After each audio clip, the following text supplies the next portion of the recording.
is my distinct pleasure to introduce Michigan Legalize. And Jamie Lowell, please take the stage. Give him a big round of applause, folks. Hello, thank you very much, appreciate it. And I've been honored to be invited here for the Master Growers events and for these expos to discuss what's going on with medical or legalization and marijuana, the politics or legal side of stuff or whatever, and just really appreciate that because it's part of the information along with the great vendors that they bring to the patrons here. So I'm going to run through very quickly with what the what Proposal 1 would do. It's sitting on the ballot. It's polling very well. If people show up, it looks really good that the outcome will be passage. So first and foremost, please show up to vote in November and bring friends and family and acquaintances and try to help others get to the polls. And if that happens, a lot of things will look good. And of course, along with getting Proposal 1 to pass, it's very important to surround it with decision makers who are going to be a lot more sensible about legalization or medical marijuana than the people who have been in control for the last few years have. All right, Bill Schuette has demonstrated himself to be an obstructionist. He's anti. He's in opposition, and he's trying to be our next governor. So we can not allow him to be governor, and we can get people in there who have demonstrated and have announced their clear support for us. And in fact, today we have Dana Nessel signs and Yes on Prop 1 signs. Please take those with you if you'd like to put them out in your yard. Dana Nessel is running for Attorney General, and from the beginning, she has been in support, and she has been very clear and articulate in her understanding of what the problems have been and what she will do differently if she is able to take over that office. So it's very important to have both the decision makers and the legalization going at the same time, and our lives will be much better. So let me just run through what this basically does, and I'm going to turn this over to Rick Thompson, who's here with me today, and also on the board of MiLegalize and many other credentials. He just started a new business-to-business magazine that I'm sure he'll mention while he's up here, and he'll expound on what I'm going to say. But I was one of the drafters. I just kind of want to go over what this does, and then he can take it from there. So there is the there's the Medical Marijuana Facility Licensing Act and the new commercial industry that's just getting started. And the MMFLA provides for 5 different kinds of licenses: for retail, for processing, for cultivation, testing labs, and for secure transportation. So in order for this new program not to just come crashing down on another program, it was designed to be congruent. So the same 5 licenses are available for commercial from Prop 1. And the caveat is you have to first have the MMFLA license for up to the first 2 years to transition into that other class of licensing. So that'll help keep the transition a little bit more smooth. Now, one difference are these things called the micro opportunities. And there are 2 of them. One is for gardening and one is for a business. The cultivation, Class A, is for a 100-plant garden that participates normally with the wholesale market. It sells to processors and to retail stores. It does not require having the MMFLA license first, and it was designed for more of the craft growers or to make it easier for people who have been caregivers to transition into the commercial program. Scaling up from 72 plants or 60 plants to 100 is a lot easier and a lot more affordable than like 500 plants. The micro business does not participate, does not sell to or buy from the wholesale market. It's a self-contained business, kind of like a microbrewery. You can grow 150 plants, process in-house, and retail sale out the front. Neither one of those require having the MMFLA license first, and could be good opportunities for people because as we've been seeing to the MMFLA, there is a lot of activity, but it's slow rollout. It's very expensive to be involved. There's a lot of complex components to get through. We're trying to make it a little bit easier. Also, the regulator will not be given such subjective discretion as the review board is now for medical marijuana. And basically, if components are met that are supposed to be met, it's rubber stamped. There's no additional discussion by somebody who's doing extra investigations on the side and making things up as he goes along and slowing the whole process down and denying people who would be excellent participants in this industry. So hopefully we'll fix some of that as well. As far as for individual rights go, we kind of tag along what's been going on in Michigan for 10 years or so with medical marijuana and allow 12 plants to be grown per adult. I mean, only 12 max per house but 21 and over adults can grow by right, and then can have 2.5 ounces while out and about. So it's the same thing that we've been used to for many years here. There's another state, Maine, that has 2.5 ounces for legalization as their thing. So as the newest state to enter into legalization, we're at the most up to date as far as how well the allowances and limitations and things like that are. So that's all right in line. The other thing is that industrial hemp comes along with this package, and that's very hard to even understand what kind of potential exists there. It's certainly a cash crop for our farmers. The raw material is something that's already used here in Michigan. It'll be great to have it produced in-state, and we'll see what happens with that. There's already some federal movement along those lines too, so the whole thing could just be kind of taking off, and it'll be quite awesome to see what happens with that, but that's a great thing.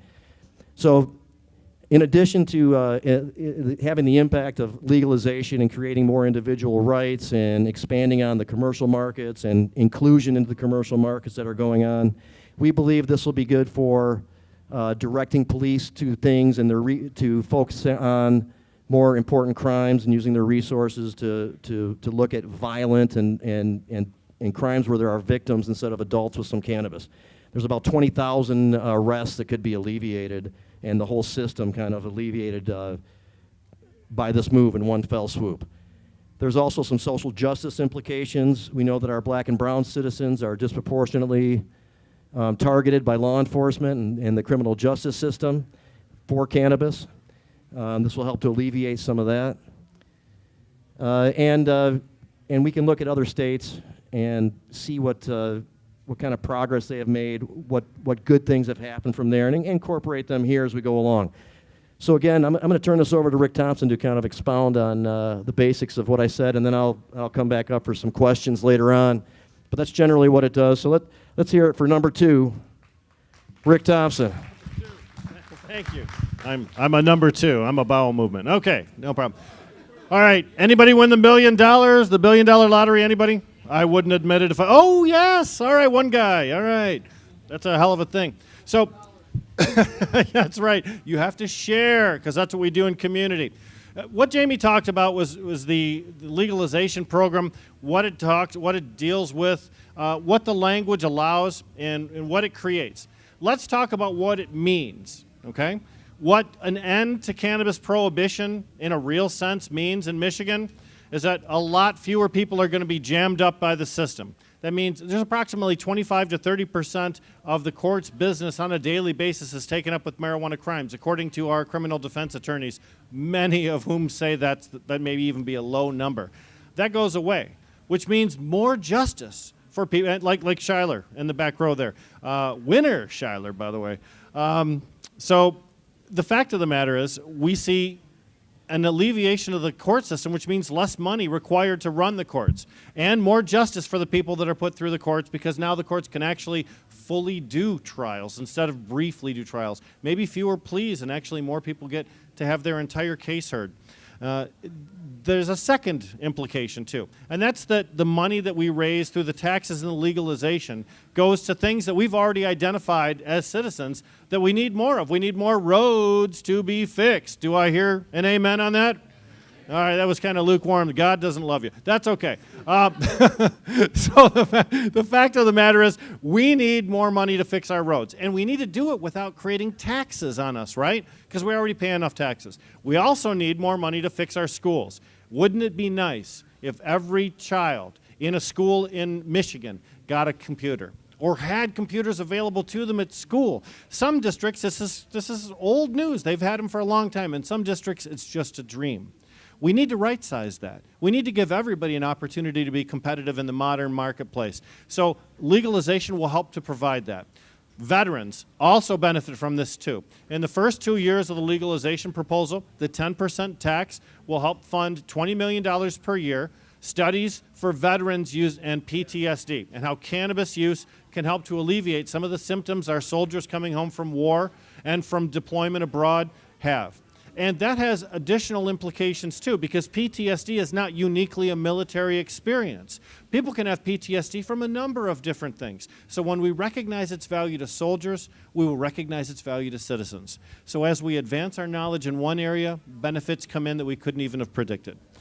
But let's also talk about an end to something that's really based on a lie. I think as we peel back what happened to marijuana prohibition and how it was formed decades and decades ago, it was created on a bunch of lies. It was created for commercial purpose, for racist purpose, and for political advantage. And in those decades in between, our populace has suffered without the use of cannabis, and that many people have gone to jail. Beyond that, the United States forced a lot of other nations to adopt drug treaties to force them to have our own moralistic viewpoint on prohibiting cannabis. Now, as American states have decided to defy those treaties, other nations have decided to defy those treaties too. Everybody say, "Yay, Canada!" Not everybody said it. That's okay. It's all right. You don't love me. That's fine. The fact is, Canada just legalized marijuana for all of its citizens on the 17th. That was just this week. So our neighbor to the north is even further advanced in cannabis law reform than we are. That puts us at a competitive disadvantage in a business sense, right? I mean, don't we want to create jobs here in Michigan? Don't we want to create opportunity for people to have a better life than their parents had? Isn't that the American dream, to exceed where you came from? Well, this is a stair step to doing that. And I think most of the people, oh, wow, I'm just now into the microphone. I hope you guys could hear me well before then. The fact is, most people in this room, I think, want to be able to have a better life for themselves. And they're willing to work for it. It's not easy. No one gives it to you. But in this industry, it should be a little bit easier. We shouldn't put business out of the range of the average guy, which is what the Medical Marijuana Business Program, the MMFLA, does. It takes such a huge amount of capital to get involved in that, average people can't participate. Well, with the MiLegalize and the CRMLA proposal, Proposal 1, we give you a much easier way to get into the legalized market. So you can create that business that you want to be able to fund your child's college career, and you want to be able to maybe pass along to your children as a business that you've built on your own hands. Not since the dot-com revolution have we seen such opportunity available for regular folks, right? At that time, if you knew about computers, if you got into that thing and you got it on the ground floor, the chance to really be something was real. And a lot of people were successful with that. Cannabis industry is the same way too. So as Jamie mentioned, the legalization proposal builds on the success of the MMFLA program, or what we hope to be the success of the MMFLA program, by utilizing that existing infrastructure when we roll out legalization. It wouldn't make much sense to have all these people in Michigan with all this experience growing cannabis and retailing it, and then start with a whole bunch of new guys that didn't really know anything in the legalization proposal. So we want to make sure that, like other states have done, we create a viable market both for the medical patient and for the legalization patient. Now, many people have asked me, what's the value of being a medical patient once legalization comes? Lots. First of all, once we start taxing cannabis at 10% in the legalization proposal, the 3% medical tax goes away. So there's a price advantage to being a medical marijuana card holder in a retail situation. Secondly, you still have all the protections that you currently have right now. And under the medical program, you can grow more than 12 plants at your house. If a husband and wife are both patients, you can grow 24. Under the legalization proposal, only 12. So the fact is, patients still have greater opportunities for cannabis accessibility than the legalization market provides. In addition, we don't touch the caregivers here, Darren. Darren McCarty, everybody, applause. That was the best applause they've given me the whole time, Darren, damn it. Yeah, everybody likes DMAC. So the fact is, with the medical program, you still have caregivers. You can still grow 72 at your home. With the legalization proposal, you can't, just 12. Patients have a greater access to cannabis. Caregivers have greater access to cannabis than the legalization market provides, and that's the way it should be. Medical patients deserve to have a leg up and an edge in this particular environment because, wait for it, it's medical, because their doctor says they need it. So we provide them a way to be able to provide for themselves, to avoid the expense, because medical patients are already crippled by a lot of disadvantages. Disadvantages at the prescription counter, disadvantages in employment, even mobility challenges too. So with the legalization proposal, there are many different effects that it's going to have on Michigan citizens, but it also has an effect regionally. Michigan was the first state to become the medical marijuana state in the Midwest. Michigan will be the first state to become the legalization state in the Midwest. All right, we will be, yes. 4 people who are excited, okay. Yes, Darren's excited, he just didn't show it. No, the fact of the matter is, Illinois, Ohio, Wisconsin, all of them adopted medical programs after Michigan went first. And we believe Illinois, Wisconsin, Ohio, and if you expand out the Midwest to include Pennsylvania and New York, Indiana, those states will adopt legalization after Michigan shows them the way. The other thing is, as Jamie mentioned too, time to go to some questions. So as Jamie mentioned before, we adopted the most friendly policies from the best state programs around the nation. So we have the best personal possession limit in the nation. We have the best home possession limit in the nation. We have the best keep every damn stick you cultivate limit in the nation. We combined the best of all worlds in order to create this proposal. And we were able to do so because we didn't do it through the legislature. We did it through the people. So the people get to decide what's best, not the lawmakers who are heavily lobbied by pharma or law enforcement or municipal purposes. All right, Jamie tells me shut up and take some questions from some folks, okay? Who has a question? See, I didn't need to shut up. Yes, sir.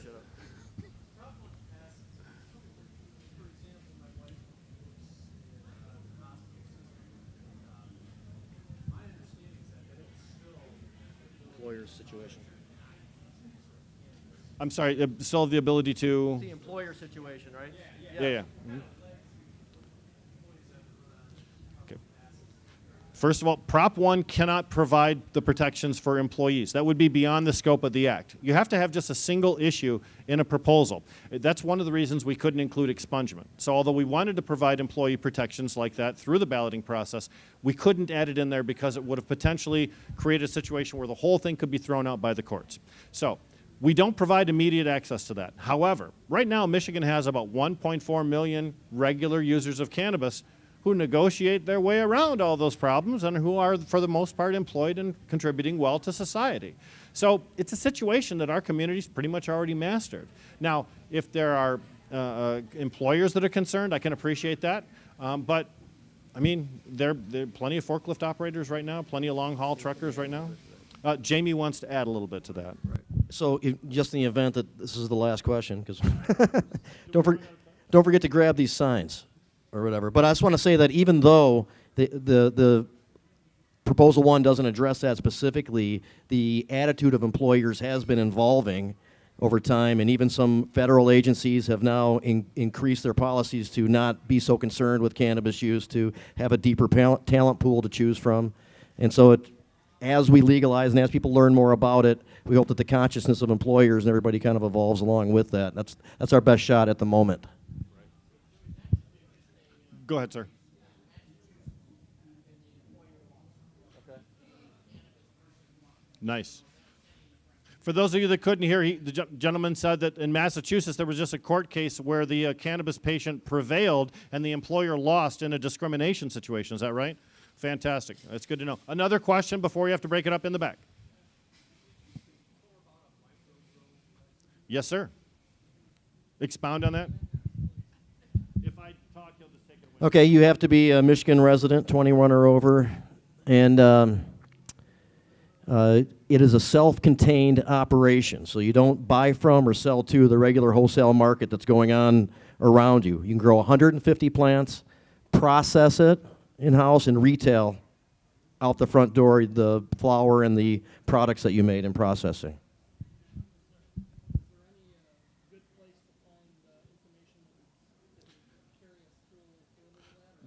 Gentlemen ask if there's a good place where we can find the info. Well, some of the details will get filled in by the locals and by the state regulators too. So as time goes on, you pick up more and more of how that's. As a proposal, we're limited with the number of words we can use in the proposal, so we can't fully flesh it out. It's very skeletal. So both the licensing and regulatory affairs will fill in all the details of many of the things that we'd like to know now that we just don't have access to. So just in general, I don't think either one of us mentioned it yet, that the local community has to choose to want to have this activity there, and then we'll zone for it and decide how much of it they want. That's one of the components right off the bat. Yeah. One more question. I know I saw a hand earlier. Maybe that was a finger. I don't know. People say that all the time. Oh, okay. All right. All right. So in this case, I think we're just about done. Remember, Dana Nessel and Prop 1 signs in the back over here. Jamie and I will be around for a little while, too, to ask individual questions if you'd like to. One more time, let's give a round of applause to Grow Green. Yeah. Hey, and I think Attorney Schuyler Engel will be coming up here pretty soon, so all the legal implications, those questions will be handled by him. There's a lot of interesting stuff, probable cause, all types of cool stuff.